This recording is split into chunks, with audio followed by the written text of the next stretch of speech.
At my mother's birthday party, she looked at me and delivered a cutting remark. "Alvin, you'll never measure up to your brother. Chase is the one who takes care of this family." I stood up, my heart pounding, and shot back. "If that's the case, from now on, let Chase pay all the bills. I won't send another dime." The room fell silent. My parents' eyes widened in shock. "What money? We've never received a cent from you." I pulled out my phone, opened my bank statements, and the truth that unfolded left the entire family stunned. My name is Alvin Grant, born and raised in Beckley, West Virginia, a small town nestled among lush green hills where everyone knows each other like the back of their hand, and family stories are often shared over simple dinners. But my childhood was not that warm picture.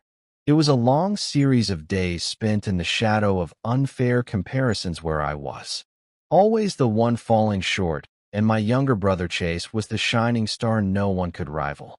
From a young age, I grew accustomed to being pushed to the sidelines as if I were merely a supporting character in my own family's story. Chase, for years my junior, was born with a strange charisma, lively, eloquent, and skilled at charming adults with his radiant smiles or timely jokes. He was the true golden child, cherished by our parents and relatives like a treasure. At every gathering, all eyes were on Chase while I sat there quietly, waiting for a question or a kind word that rarely came. My father, Gordon Grant, was a coal miner, toiling day after day in dark, grimy tunnels, coming home with a face smeared with coal dust and calloused hands. He was a man of few words, but when he spoke, it was often to praise Chase. My mother, Monica Grant, worked as an accountant for a local company, always busy with ledgers and bills. Yet, she still found time to brag to the neighbors about her clever son. They didn't mean to hurt me, I know, but their favoritism built up over time, like the layers of cold dust clinging to my father's skin. My parents often overlooked me for reasons that sounded reasonable, but were really just excuses to justify their bias. I was quiet, reserved, and not particularly adept at small talk. I often fumbled when trying to chat with relatives, while Chase could make a room burst into laughter with a single joke. My academic performance was decent, but never earned me major awards or shiny medals to show off. Chase, on the other hand, was constantly praised for participating in all sorts of activities from youth soccer to school performances, things that made him stand out and draw attention. I loved reading science fiction and tinkering with technology, spending hours in front of an old computer my dad bought at a secondhand market, taking it apart to understand how it worked. But to my parents, that was just dry or burying my nose in computers, as if my interests were a flaw to be fixed. Those repeated comparisons became a smoldering wound in my heart, not bleeding, but aching every late night. "You need to learn from your brother," my dad would say whenever I brought home my report card. Though my grades were steady, they were insignificant to them compared to the praise Chase received. I felt like I was just a shadow trailing behind my brother, a faint silhouette no one noticed or needed. I didn't resent Chase. He was my little brother, and I loved him with genuine sibling affection. But each comparison pushed me further inward, building an invisible wall to protect my fragile heart. One memory still haunts me to this day. One Christmas afternoon, the family gathered around the tree. Chase sang Jingle Bells and earned a round of applause. I sat there holding a homemade gift, a small LED lamp I'd built from spare parts, hoping my parents would like it. When I presented it, my mother glanced at it and said, "You should spend more time playing with your brother instead of messing with these useless things." I nodded, swallowed my tears, and retreated to my room. In the darkness, I wondered, would I ever be good enough in their eyes? Would I always be that shadow? My childhood passed in moments like these, teaching me that family love is sometimes unfair and invisible wounds can cut deeper than any blade. I found solace in books and technology where no one compared me to anyone else. But deep down, I still longed for the day my parents would look at me, truly see me, and realize I wasn't Chase's shadow, but Alvin, a person with his own worth, quiet and different though I may be. When I entered my teenage years, I thought things would change, that I'd find my own corner of the sky where I could shine in my own way. But no, Chase's shadow loomed larger and darker than ever, and my high school years only deepened the feeling that I was invisible in my own family and the world around me. At Beckley High School, I was still the quiet, reserved Alvin with hardly any close friends. I wasn't the type to blend in easily. The noisy hallways, the groups of friends laughing together, or the school dances, they all felt alien to me. I preferred sitting alone in the library, flipping through books on electronics, or in the computer lab, typing my first lines of code on the school's outdated PC. I found joy in unraveling circuits or writing small programs. But that joy was mine alone. To my classmates, I was just that weird kid glued to his computer. To my teachers, I was a good but unremarkable student, never standing out. Chase was the opposite. He was like a pop star among the student crowd. He joined the basketball team, MC'd school events, and always knew how to make people laugh. Teachers loved Chase, not just for his energy, but for his knack for charming adults. Once I overheard my homeroom teacher talking to my mom during a parent-teacher conference. Chase is truly an outstanding student, always full of energy. My mom nodded, beaming as if the praise were for her. As for me, the teacher mentioned me in passing. Alvin does fine, but he needs to be more outgoing. I sat in the corner of the room listening to my mom agree, and it felt like another pebble dropped into my chest. At home, the comparisons continued sharper than ever, as if my parents were determined to engrave in me that I'd never measure up to Chase. "Look at your brother," my dad would say, his voice brimming with pride. Whenever Chase brought home a basketball medal or a teacher's praise, that kind of energy is what leads to success. "You keep being so quiet. What are you going to achieve?" My mom was gentler, but her words cut deeper. "Alvin, you need to learn how to talk, to connect like your brother. If you're not good with people, it'll be hard to get far in life." I just nodded, never arguing, but each word was like another slash to an old wound, making it bleed silently. It's not that I didn't try. I quietly worked hard at school, maintained steady grades, and nurtured a dream of becoming an engineer. I loved engineering. The way circuits connected, the way lines of code created a smoothly functioning system, all of it logical and non-judgmental. In that world, I felt I had worth. I started researching colleges, especially West Virginia University, known for its reputable engineering program. I dreamed of one day standing in a lab, creating something of my own, proving I didn't need to be like Chase to succeed. But I kept that dream to myself because whenever I mentioned engineering, my mom would shake her head. "What good will those machines do? You should learn to communicate like your brother."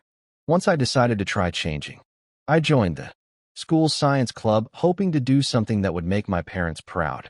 My group built a small model rocket, and we were chosen to present it at the school's science fair. I prepared nervously, thinking this time my parents would see me differently. But on the day of the event, Chase had an important basketball game, and both my parents went to cheer for him.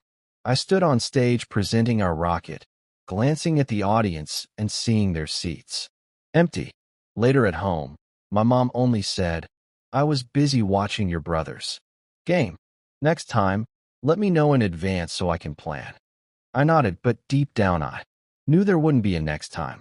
When I received the acceptance letter from West Virginia University for the electrical engineering program, it felt like a ray of light piercing through the long, dark tunnel of my life.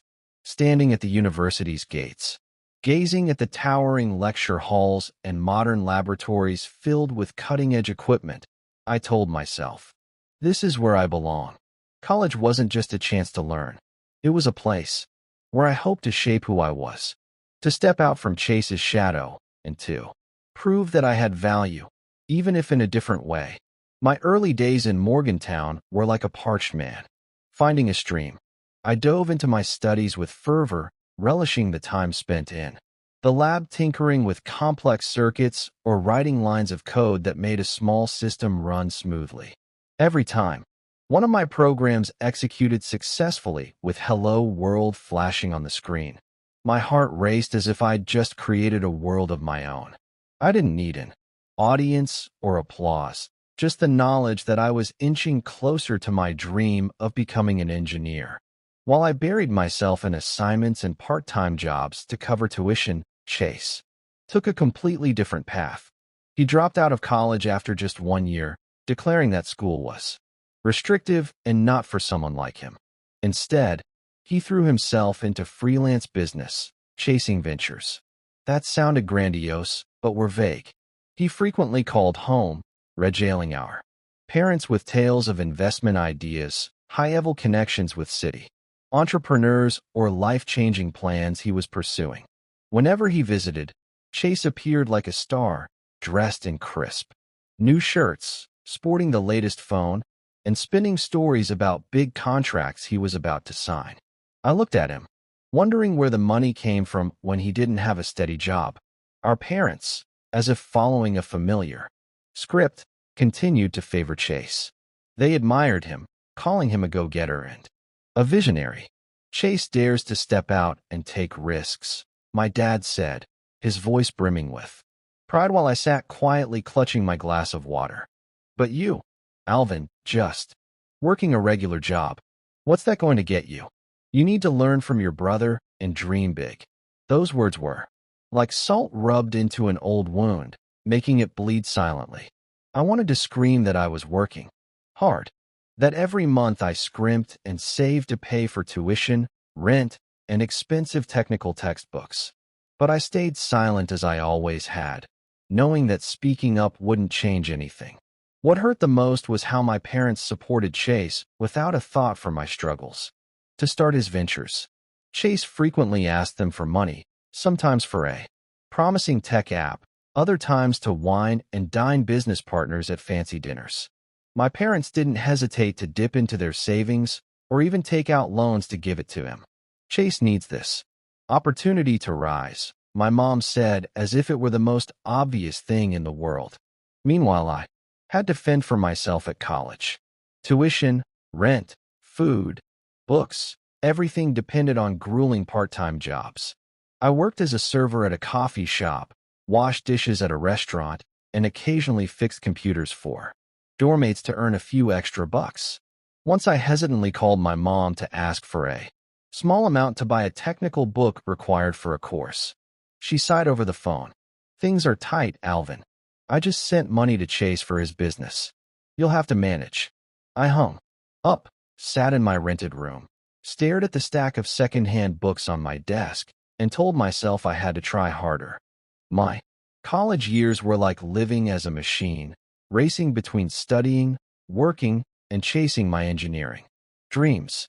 I maintained high grades and earned an internship at a small tech company in Morgantown, where I worked alongside real engineers. Excited, I shared the news with my parents over the phone, hoping they'd be proud. But my mom only mumbled, "That's good, Alvin. Keep being independent." I stopped sharing after that, confiding only in a few close friends at school who understood the value of the code I wrote or the circuits I designed. Chase, meanwhile, kept showing off on social media. Photos of him posing next to sleek cars, checking in at upscale bars, or flaunting expensive watches with confident captions like, "The road to success is never easy." I looked at those posts wondering where the money came from when our parents, who'd spent their lives saving, were struggling to support him. Once I overheard my mom bragging to a neighbor about Chase's big project. Her voice full of pride while I was mentioned only as Alvin, who's in college, probably going to be an engineer. Even from afar, Chase's shadow weighed heavily on me. Every time I called home, My mom would gush about his grand plans while I got pre-functor questions. How's school? Doing okay? I answered briefly, knowing they didn't truly care. I still loved my family and cared for Chase, but the feeling of being overlooked pushed me further away. I told myself I'd prove my worth, not through boasts, but through what I achieved. I wanted to become a skilled engineer, to build a stable life, not to outshine Chase, but to be myself. Alvin, a person with his own value, quiet and different though I may be. After 4 grueling years at West Virginia University, I graduated with a degree in electrical engineering and a job offer from a tech company in Austin, Texas. Holding that offer letter in my hand, I felt like the entire world was opening up before me. Austin was a vibrant city, a far cry from the quiet stillness of Beckley with its towering skyscrapers, hipster coffee shops, and a booming tech community. My new job as a software engineer allowed me to work on exciting projects alongside passionate colleagues. My income was decent, enough to live comfortably in Austin, but I chose to live frugally. I rented a small apartment, ate simple meals, and allocated most of my salary to paying off the student loans still lingering from my college years.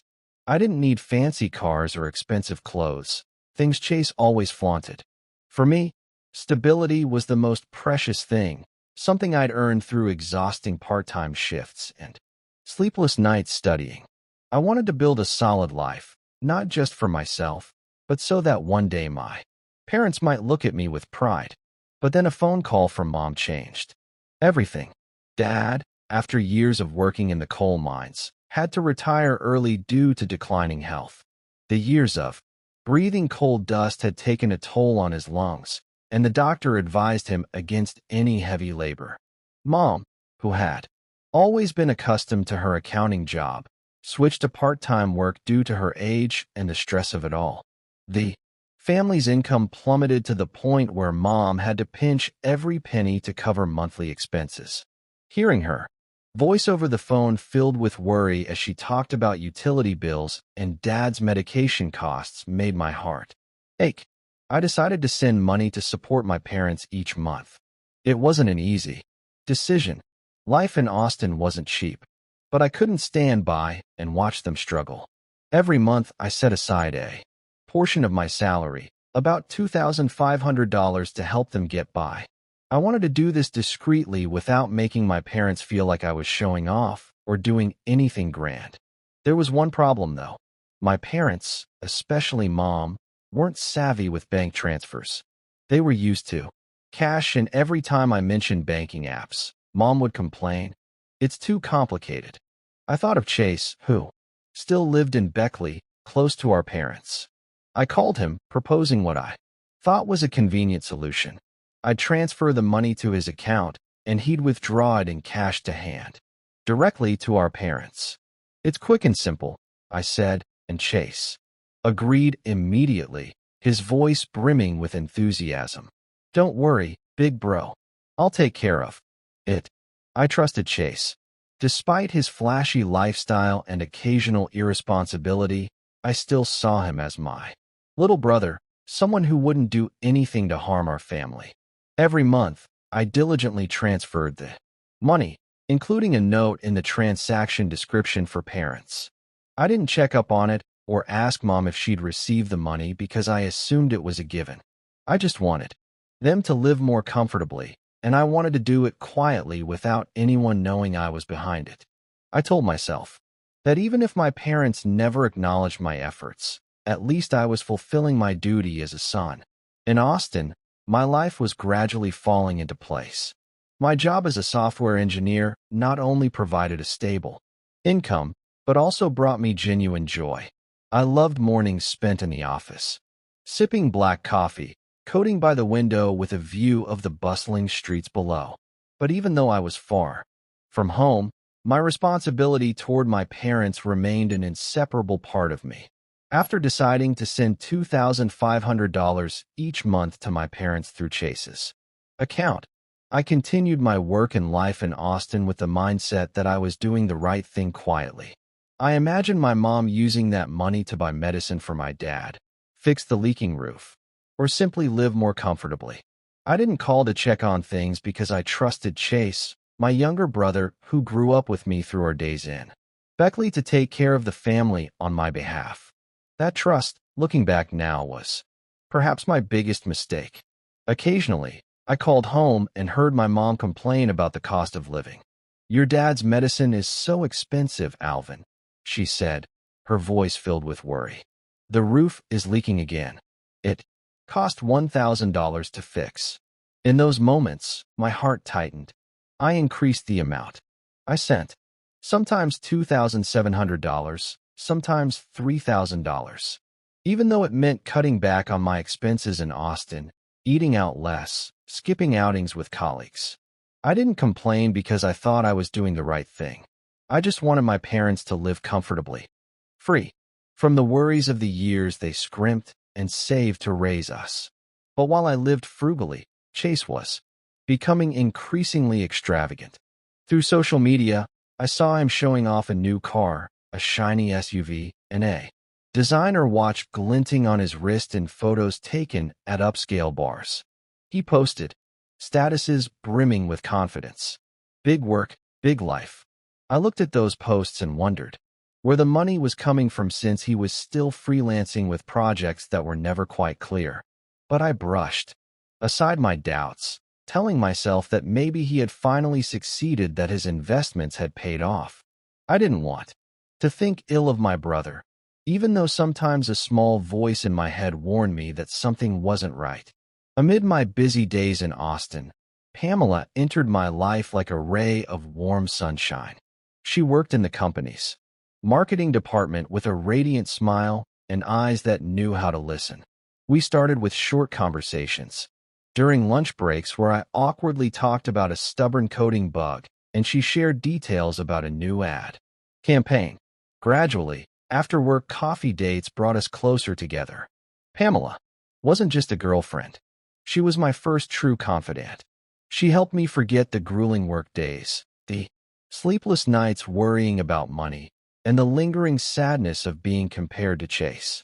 One evening, as we sat on a park bench under the soft glow of street lights, I told her about my childhood in Beckley, about living in Chase's shadow, and about sending money to my parents through him. Pamela listened without judgment, then took my hand and said, "Alvin, you're doing a great thing by taking care of your parents, but you need to be more transparent.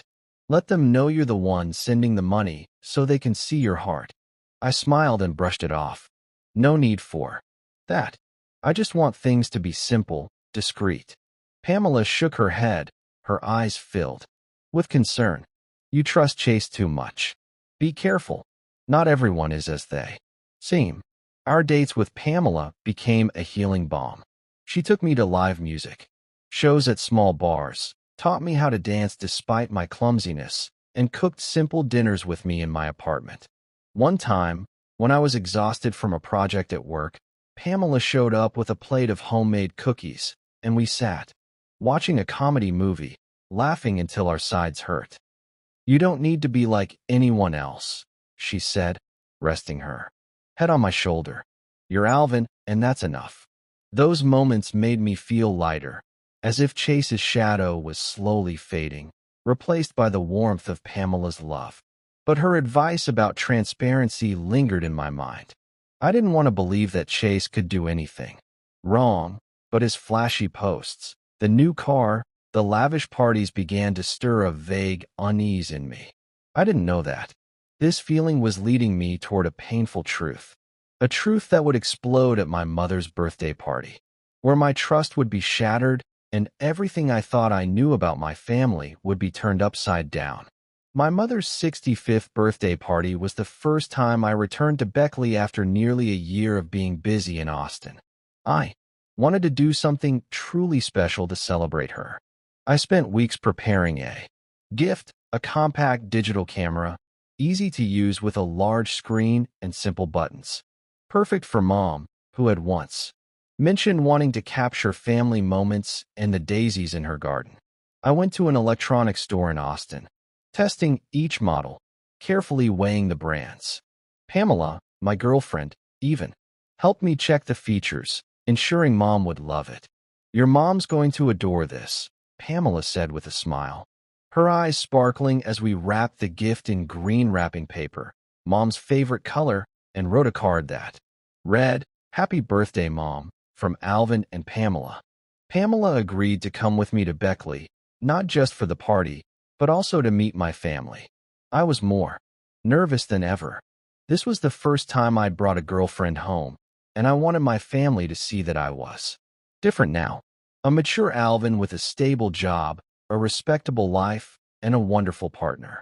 On the flight from Austin, I sat next to Pamela, gazing out the plane window at the drifting white clouds. She held my hand and whispered, "Don't worry, everything will be fine.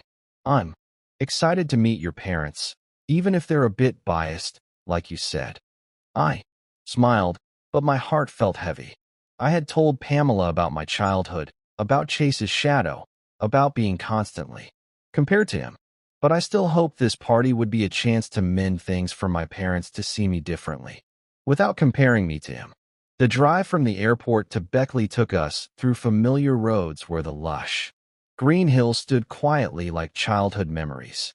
Our old family home came into view with its slightly chipped porch, weathered roof tiles, and Mom's small garden blooming with yellow daisies. I stepped out of the car, taking a deep breath, inhaling the scent of damp grass in the air of home. Pamela smiled, pulling her small suitcase, looking as natural as if she belonged here. I hugged Mom, noticing she was thinner than the last time I saw her, her hair streaked with more silver. Dad sat in an armchair in the living room, coughing a few times, his face pale from years working in the mines. But he managed to smile when he saw me. I introduced Pamela, and Mom hugged her, saying, "Come in. Don't be shy." Pamela smiled, responding warmly, "Thank you. I've heard so much about you from Alvin." Chase appeared shortly after, stepping out of the kitchen in a sharp navy suit, white shirt, and a gleaming watch on his wrist. He clapped me on the shoulder, laughing loudly. "You're back, huh? Still the tech guy. Never change." I smiled back, trying not to notice Mom's glance, which briefly passed over me before settling on Chase as if comparing us. Pamela whispered to me, "Your brother sure knows how to steal the spotlight." I nodded, saying nothing. The party took place in the living room, decorated with gold, tinsel, and balloons. The dining table was laden with cakes, homemade cookies, and a vase of daisies Mom had picked from the garden. Relatives gathered, and the room buzzed with laughter and chatter. There was Aunt Linda, who always fawned over Chase, Uncle Frank, who loved telling stories of his youth, and a few close neighbors. Pamela blended in quickly, chatting cheerfully with Aunt Linda about her marketing job in Austin, about designing an ad campaign for the company. I watched her, feeling a mix of pride and unease. I wanted my family to see Pamela not just as my girlfriend, but as someone who understood me, who made me feel valued. But then, like a familiar script, the conversation turned to Chase. Aunt Linda, mid-sip of tea, turned to him, her voice full of admiration. "Chase, you're such a beautiful son. Sending money to your parents every month regular as clockwork. This family is lucky to have you." Others nodded, chiming in. "Exactly. That boy knows how to take care of his family. Not like some who only live for themselves." My heart tightened. Pamela squeezed my hand under the table, her eyes saying, "Don't let it get to you." Mom, as if to pour fuel on the fire, looked at me with reproachful eyes. "Alvin, why can't you be even a fraction like Chase? You should learn from him. Chase is taking care of this whole family. You know that." Her words, sharp as a knife, cut deep into wounds I tried to bury for years. Pamela gripped my hand tighter, whispering, "Stay calm, Alvin. Don't let them hurt you." But I couldn't stay calm anymore. Years of holding back, years of hearing comparisons, years of quietly sending money without recognition. It all erupted inside me like an uncontrollable fire. I stood up abruptly, the wooden chair scraping loudly, startling everyone. My voice trembled, but was resolute. If that's the case, from now on, let Chase handle all the bills. I'll stop sending money. The room fell silent as if the air had been sucked out. My parents' eyes widened in shock. Dad, his voice from illness, spoke up. What money? We've never received anything from you. Mom nodded, her tone sharp. Alvin, don't talk nonsense. You're off working far away, never bothering about us. When have you ever sent money? I felt the blood rush to my head, a mix of pain and anger. Pamela looked at me, her eyes worried but supportive. I took a deep breath, pulled my phone from my pocket, and opened the banking app. My fingers scrolled through the transaction history, each line clear as day. $2,500 every month, sometimes $2,700, sometimes $3,000, all transferred to Chase's account with a note for parents. I held the screen up for everyone to see, my voice calm but icy. Here for the past 2 years. Every month, I've sent money to Chase to give to you. You say I don't care. Then what's this? The room went dead silent. Mom's mouth fell open, her hands trembling as if she wanted to touch the screen. Dad sat up, straighter, his eyes wide, his voice. Alvin, is this true? Relatives began murmuring, their admiring glances at Chase turning to suspicion. Aunt Linda muttered, My God, what's going on? Uncle Frank, usually quiet, turned to Chase, his tone stern. Chase, what's this about? Pamela, unable to stay silent any longer, stood up, her voice soft but clear. Alvin has worked so hard to take care of this family. He didn't want to boast, but I think everyone needs to know the truth. He sent money every month, even though he had to live frugally in Austin, working day and night to earn it. I don't understand why. There's been such a misunderstanding. She looked at me, her eyes giving me strength, but also filled with concern. You're not wrong, Alvin. They need to know the truth, no matter how painful it is. The small living room of our house in Beckley, once filled with laughter and childhood memories, now felt like a tense stage for a dramatic play. The light from the ceiling bulb cast shadows on the stunned faces of everyone present. The gold tinsel and balloons decorating Mom's birthday seemed out of place in the heavy atmosphere. Mom sat there, her hands trembling, her eyes glued to the phone screen I had just shown, where the bank statements were laid bare, clear as day. Dad, despite his frail health, sat up straight, his eyes wide as if he couldn't believe what he had just heard. Relatives whispered among themselves, their gazes shifting between me and Chase, trying to process what had just unfolded. Mom was the first to break the silence. Her voice trembled, almost breaking. Chase, you told me that money was from you. You said you were providing for us. She looked at Chase, her eyes filled with both pain and shock, as if a part of the world she had believed in had just crumbled. Chase bowed his head, his face flushed, his hands clenched into fists. He said nothing, sitting there like a child, caught doing something wrong. I stood watching, my heart pounding, not out of anger, but from a deeper pain. The pain of realizing that my younger brother, whom I had trusted completely, had betrayed that trust. Pamela looked at my mom, her eyes sincere yet serious. Alvin loves this family, and he doesn't deserve to be misunderstood like this. Her words were like a cool breeze, soothing the storm of emotions raging inside me. Dad, his voice from illness, looked at Chase and asked, Speak. Chase, what's the deal with that money? What did you do with what your brother sent? His tone wasn't angry, but carried a deep disappointment, as if he had just lost something precious. Chase lifted his head, his eyes darting away, then stammered. I didn't mean to, Dad. I just borrowed it for a bit. I was going to pay it back later. He took a deep breath and finally, unable to bear the weight of the stares fixed on him, he confessed, I kept most of the money. I only gave you and Mom a little, a few hundred a month. So so you'd think I was taking care of the family. I needed the money to pay off debts to keep up appearances. I didn't want you to be disappointed in me. The room fell silent again, but this time it was a heavier silence, as if everyone was trying to digest Chase's confession. All those months I had scrimped and saved, lived frugally, worked overtime to send money home for my parents. It had all been a tool for Chase to maintain his image as the beautiful son. I looked at him, searching for a trace of the little brother who used to chase me around the backyard to play ball, who shared a cookie Mom made with me. But before me now was a young man, his face flushed with shame and his eyes avoiding mine. Pamela, standing beside me, spoke gently to the room. Alvin didn't want to make a big deal out of this. He just wanted his parents to live well without worries. But I think from now on things need to be clearer. Alvin deserves to be recognized, not for the money, but for his heart. She turned to me, her eyes soft. You make me proud, Alvin. I know.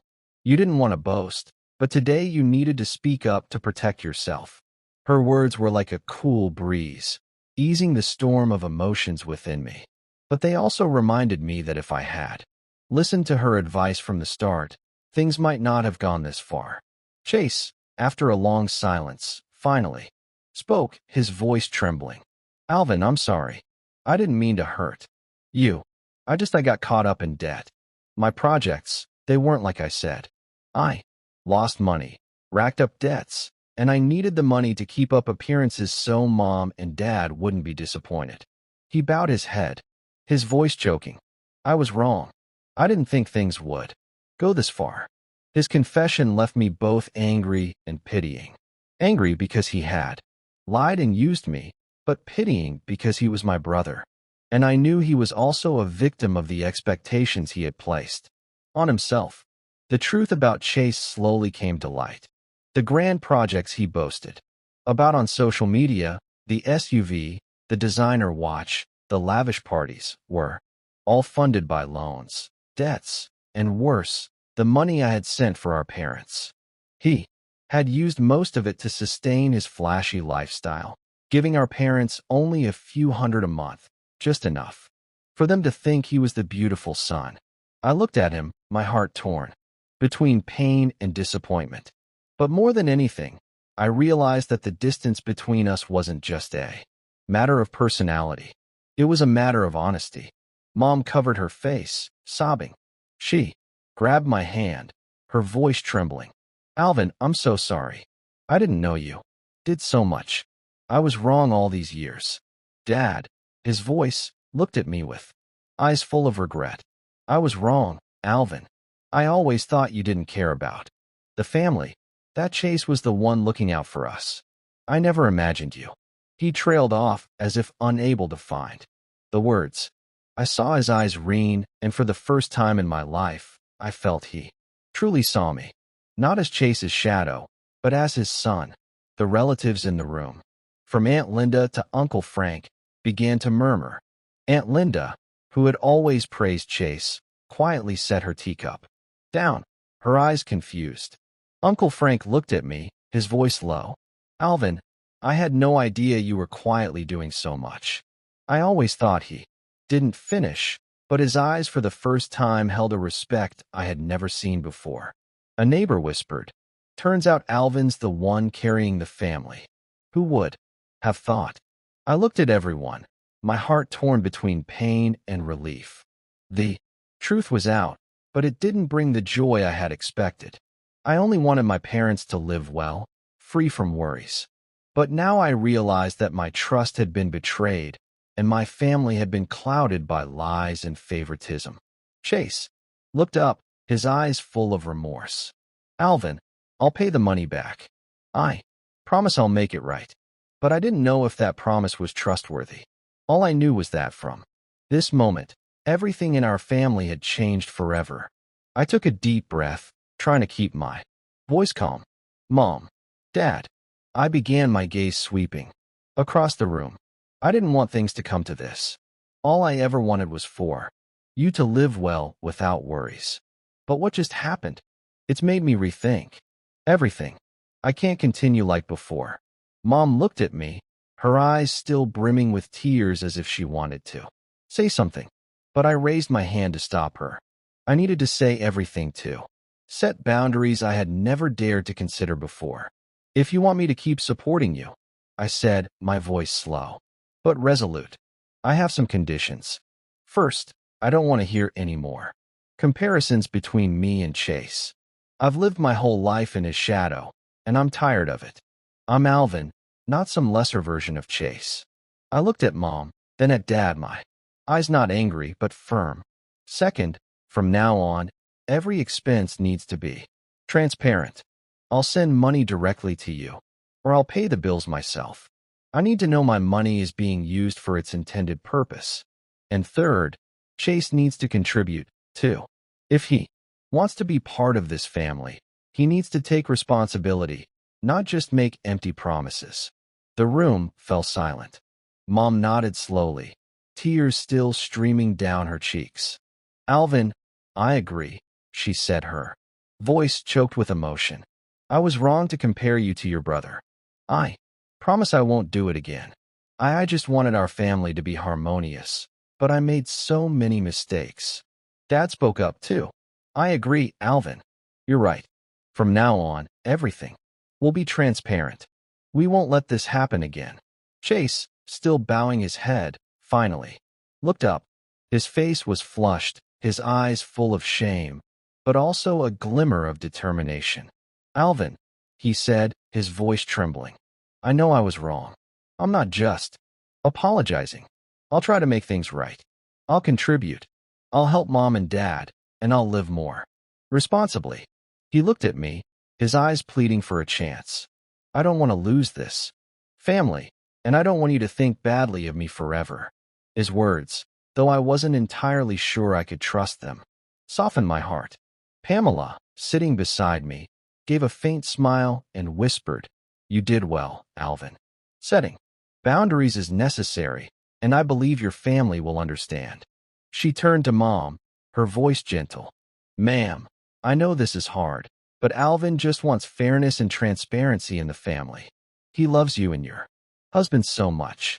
Mom nodded, grasping Pamela's hand, smiling as if she wanted to say something, but couldn't find the words.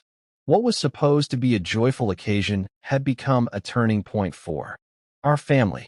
Mom, after wiping her tears, stood up and hugged me tightly. My son, I'm so proud of you, she said, her voice trembling. I'll never forget what you've done.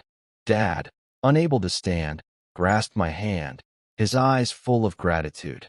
I felt a small spark of warmth in my heart, not because of the recognition, but because for the first time I felt my family's love unclouded by comparisons.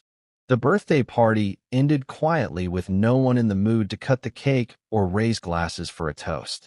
Relatives left one by one, whispers about Chase and the truth that had just been revealed lingering in the air. Pamela held my hand, her eyes a steady anchor amidst the storm of emotions. Are you okay? She asked softly. I nodded, but inside I knew I needed time to process everything. The truth had been laid bare, leaving me with mixed feelings. Relief that I was finally seen, but pain that my trust in Chase had been shattered. I looked at Mom, Dad, and Chase, my family, the people I loved, and wondered if we could heal these cracks. In the months that followed, I returned to Austin and continued my work as a software engineer, but with a new resolve. I would care for my parents, but on my own terms with clear boundaries. I opened a joint bank account with Mom, teaching her how to check the balance through an app, though she still complained it was too complicated. I sent money directly to that account, $2,500 each month, sometimes adding a bit more when Mom mentioned unexpected expenses, like fixing plumbing or buying new medication for Dad. But this time I ensured everything was transparent. I sent Mom copies of receipts, called to confirm she received the money, and asked for her verification. I don't want the past to repeat itself, I told her over the phone, my voice gentle but firm. Mom nodded through the video call, her eyes full of gratitude. I understand, Alvin. I won't let it happen again. As they promised, Mom and Dad began to change. They stopped comparing me to Chase, no longer mentioning the clever younger brother or the pride of the family. Instead, Mom called regularly, asking about my work in Austin, about the projects I was working on. Being an engineer must be tough, right? She asked, her voice curious. For the first time, I felt she was genuinely interested in my world, the world of code and circuits. Dad, despite his failing health, started telling neighbors about Alvin, the engineer in the big city. Once he called me, his voice, but warm. I'm proud of you, Alvin. I was wrong not to see it sooner. Those simple, heartfelt words were like a balm healing the scars in my heart. Chase, after the incident at the party, struggled to pick himself up. He admitted to me that his grand projects were nothing but failed gambles. He owed money to banks, friends, and even loan sharks. Alvin, I tried so hard to succeed, to make Mom and Dad proud, he said over the phone, his voice full of regret. But I went down the wrong path. I didn't know how to comfort him, but I advised him to find a stable job and start over. Chase nodded, and for the first time I saw him take his promise seriously. He found work at an auto repair shop in Beckley with a modest salary, but enough to cover his expenses and contribute a small amount to our parents. Each month, he sent $300 home. Not much, but it was his first real effort to live responsibly. Mom told me Chase started spending more time at home helping Dad fix the fence or taking her to the market. He's trying, Alvin, she said softly. I know. He was wrong, but I believe he'll change. I felt relieved, not just because of Chase's changes, but because I had finally stepped out from the shadow of comparison that had weighed on me for years. I no longer felt the need to compete with him or prove my worth. I was Alvin, a software engineer, a son, a man living true to his values. My work in Austin thrived. I was promoted to project team leader, guiding a group of young engineers. Pamela was always by my side, supporting me through busy days and nights when I worried about my family. She became an indispensable part of my life, not just a confidant, but a reminder that I deserve to be loved and respected. A year after that fateful birthday party, Pamela and I decided to get married. We chose a small church on the outskirts of Austin with a cozy atmosphere, soft light streaming through stained glass windows onto rustic wooden pews. Pamela, with her refined sense of style, insisted on adding white daisies reminiscent of Mom's garden and on acoustic band playing gentle love songs like Can't Help Falling in Love. I wanted a simple wedding, but Pamela turned it into an emotional, unforgettable day with small details that kept me smiling. Handwritten cards for guests, a small dessert table with homemade cookies, and a photo booth with a wooden frame engraved with our names. This is our day, Alvin, she said, her eyes sparkling. But it's also a day for your family to see how happy you are. Chase attended, dressed more simply than before, no longer sporting designer watches or flashy suits. He hugged me, saying, "Congratulations, Alvin. I'm trying to be a better person." I nodded, not bringing up the past, but in my heart, I hoped he would keep his word. The wedding was filled with joy, free from favoritism or comparisons. Relatives from Beckley, including Aunt Linda and Uncle Frank, were there, and this time they spoke of me with genuine respect. "Alvin's truly a wonderful son," Aunt Linda said, her eyes no longer fixed on Chase as they once were. I smiled, feeling the fairness I had waited for my whole life. When Pamela walked in, wearing a white wedding dress, my heart seemed to stop. She looked like a dream, her hair cascading softly, her eyes shining under the church's light. The band played a gentle acoustic melody, and as she approached, taking my hand, I knew this wasn't just a new beginning for me, but for our family. The ceremony was filled with joy, free from favoritism or comparisons, only love and reunion.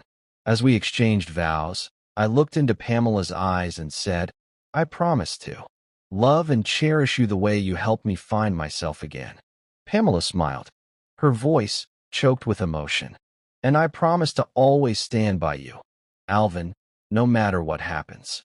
We exchanged rings, and when I kissed her, applause erupted from family and friends.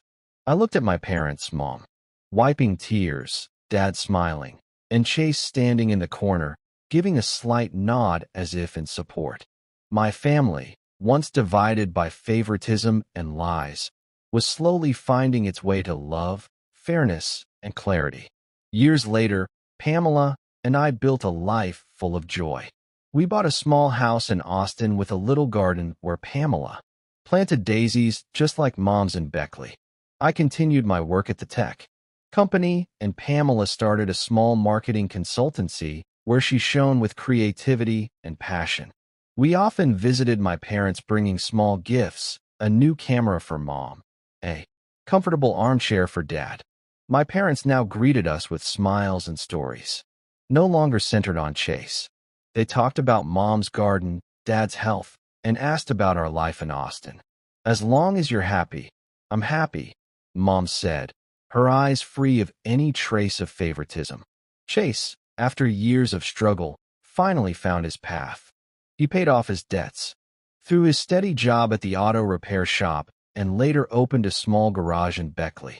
His business did well, not the grand projects he once boasted about, but enough for him to take pride in his achievements. He continued sending $300 a month to our parents, sometimes adding a bit more. When he could, he began making up for past mistakes, not just with money, but with actions. Fixing the roof for our parents, taking Dad to doctor's appointments, or simply sharing dinner with them. Once he called me, his voice sincere. Alvin, I know I messed up, but I'm trying to be someone you can be proud of. I smiled over the phone. Keep trying, Chase. I believe in you. And for the first time, I truly believed he could do it. Our lives as brothers, once divided by favoritism and lies, had found a balance. I no longer lived in Chase's shadow, and he no longer chased unrealistic expectations. Our family, though not perfect, had learned to love each other fairly and transparently. Looking back on my journey, from the quiet boy in Beckley to the happy man beside Pamela, I realized that family bonds are only truly strong when built on transparency and fairness. Love without fairness ceases to be a refuge and becomes a wound that's hard to heal. Only when each person is valued for who they are can a family endure as a place to return to rather than a shadow that binds a life. The story continues in the next chapter in the next linked video. But first, I need you to subscribe to join the family, as we are looking forward to hit our first 10,000 subscribers target, and feel free to share your story in the comments.